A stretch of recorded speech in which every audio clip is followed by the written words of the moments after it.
Stepney's visit to the North Western Railway was coming to an end. I'll miss you all. We shall miss you too, Stepney. Oh, thank you, sir. Attention, everyone. I have a very important message to all of you. My railway is very busy, and I am pleased with you, but you need help. Sadly, a diesel is all that's available on British Railways, so please do your best to avoid any disturbances. Beg pardon, but what could he possibly meant by that, James? He means this diesel express out of the works. It means he's bound to be rude and impatient. Oh, that does sounds like trouble. I'm sorry to say that James was right. The diesel swam, and then checked Tidmouth's sheds. Not bad. I've seen worse. At least you're all clean. It's not your fault, but Sir Topham Hatt should scrap you and your engines like myself. All I need is a bit of oil, a touch on the starter, and I'm off. No bother, no waiting. They'll have to bust around you for hours before you're ready. The engines were absolutely furious. The next morning, they all held an indignation meeting around the turntable. Oh, that wretched diesel, it's absolutely disgraceful. And disgusting. Not to mention, despicable.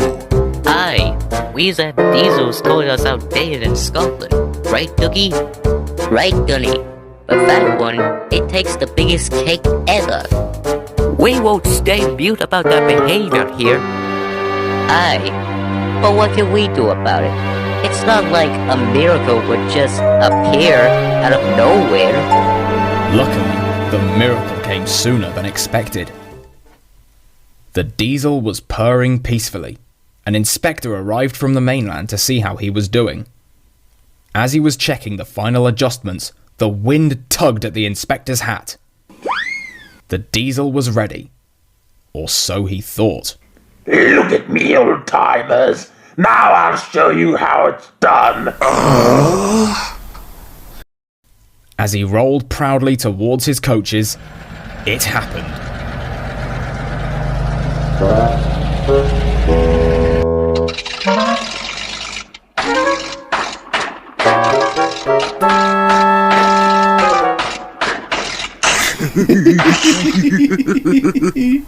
Abomination. Meanwhile, the inspector was looking for his hat. The diesel seethed with fury as Duck and Stepney pushed him back to the shed. My bowler hat! You silly diesel have sucked it through your air intake! Who cares about your flipping hat, sir? The train D261 was supposed to take is due to leave. You'll have to take it, Duck. Oh, of course, sir. Could Stepney help me, since it might be too heavy just for me? Stepney, you think you and Duck could double-head the train, please? Of course, sir. Stretching my wheels is all I need on my last day on Sodor. Now remember, Gordon will take over from halfway, so get the train to there. So good luck. Don't worry, sir. I'll be there and be early too. The two engines moved carefully over the rails and out to the open line. Alright, Duck. Ready for a fast stroll? More ready than ever. Let's roll! Soon they were whizzing through Edward Station. And they charged at Gordon's Hill beyond. They felt the drag of the heavy coaches here. It was hard work.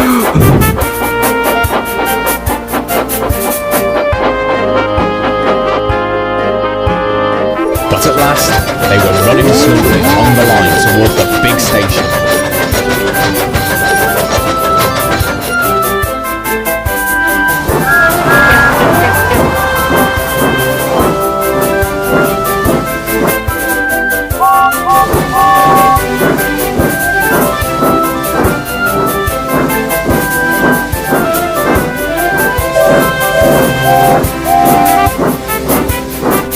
as they arrived at Crowman's gate, they heard a familiar voice.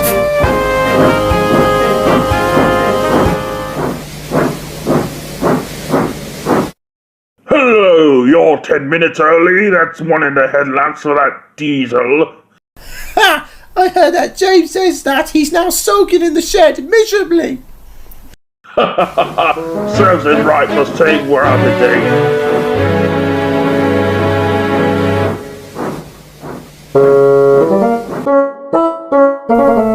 Next day, everyone came to say goodbye to Stepney.